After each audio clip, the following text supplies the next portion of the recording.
मुडलगी तालुक्यातील दुर्दुंडी गावातील सरकारी शाळेमध्ये मुख्याध्यापकांकडून झाडांची कत्तल करण्यात आल्याची धक्कादायक घटना समोर आली आहे। महांतेश नगरातील सरकारी कनिष्ठ प्राथमिक शाळेतील झाडांच्या फांद्या शेजारील घरांवर झुकत असल्याचं कारण देत मुख्याध्यापक उपार यांनी ही झाडे कापण्याचे आदेश दिले।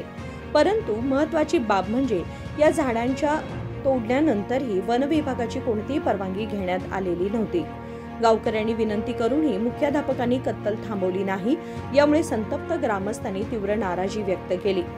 दरम्यान घटनेच्या ठिकाणी न पोहोचता मुडलगी बीईओ यांनी जातीनिहाय जनगणनेचे कारण देत गैरहजेरी लावली।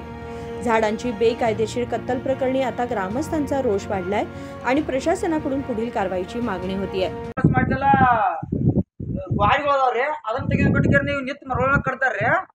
ಅದರ ಸಂಬಂಧವಾಗಿ ನಾವು ತಕರಾರು ಕೇಳಕ್ ನೋಡಿ ಅವ್ರ ಕಡೆ ಅಂದ್ರೆ ಇವ್ರ ಕಡೆ ಅಂದ್ರೆ ಚೇರ್ಮನ್ ಕಡೆ ಅಂದ್ರೆ ಎಲ್ಲ ಹಿಂಗೆ ಹೇಳ್ಯಾರ।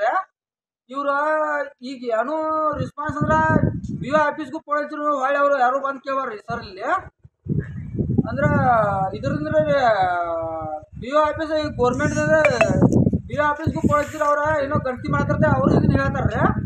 ಈಗ ಬಾಯ್ ಬಂದು ಯಾರು ರೆಸ್ಪಾನ್ಸ್ ಮಾಡೋರು ಏನು ಕೇಳ್ಬೇಕು ಅನ್ನೋದು ನಮ್ಗೆ ತಿಳಿವಾತ್ರದ ಅಂದ್ರೆ ಸಾಲಿ ಉಳಿಸ್ಕೋಬೇಕು ಏನ ಇದನ್ನ ಮಾರಾಟ ಮಾಡ್ಕೊಂಡು ಡೆಮಾಲಿಷ್ ಮಾಡಿ ಹೋಗುತ್ತೆ ನಮಗೆ ತಿಳಿವಾತ್ರದ। ಯಾಕಂದ್ರೆ ಅಲ್ಲಿ ಗಿಡ ಕೇಳ್ರಿ ಇಲ್ಲಿ ಗಿಡ ಕೇಳ್ರಿ ಇದನ್ನೆಲ್ಲ ಮಾಡ್ರಿ ಈಗ ಹೊಳ್ಳಿ ಬಂದು ಕೇಳಿದ್ರೆ ಇದನ್ನೆಲ್ಲ ಏನು ಮಾಡ್ರು ಒಬ್ಬರು ಬರ್ತಾರ್ರಿ ಉತ್ತಾರ ಯಾವ ಕೇಳ್ತಾರ್ರಿ ಒಬ್ರು ಬರ್ತಾರೋ ಇದು ಸಾಲಿದ ಏನೈತ್ರಿ ನಮ್ಮ ಗಿಡ ಮನಿ ಮೇಲೆ ಬೆಳಾಯ್ತು ಅಲ್ಲಿ ಬೆಳಾಯ್ತು ಒಬ್ರು ಹೇಳ್ತಾರ್ರಿ ಅಂದ್ರೆ ಸಾಲೆ ಬೇಡ ಆಯ್ತು ಏನು ಇದು ಬೇಕಾಗಿತ್ತು ನಮಗೆ ಬೇಕಾಗಿದ್ರಿ ಅದು ಉಪ್ಪಾರ್ಗಳು ಬೇಕಾಗಿದಾರೆ ಮೊದಲ್ರಿ ಇಲ್ಲೇ ಮೇನ್ ಪಾಯಿಂಟ್ ಉಪ್ಪಾರ್ಗಳು ಯಾರು ಕೇಳಿ ಇವನ್ನೆಲ್ಲ ಗಿಡ ಕರ್ತಾರೋ ಏನೋ ಕರಿದಟ್ಟ ಬೇಕಾಗಿದ್ರು ಅದು ಬೇಕಾಗಿದ್ರು ನಮ್ಗೆ। मनोहर मॅगेरी, KMM मराठी, गोकाक।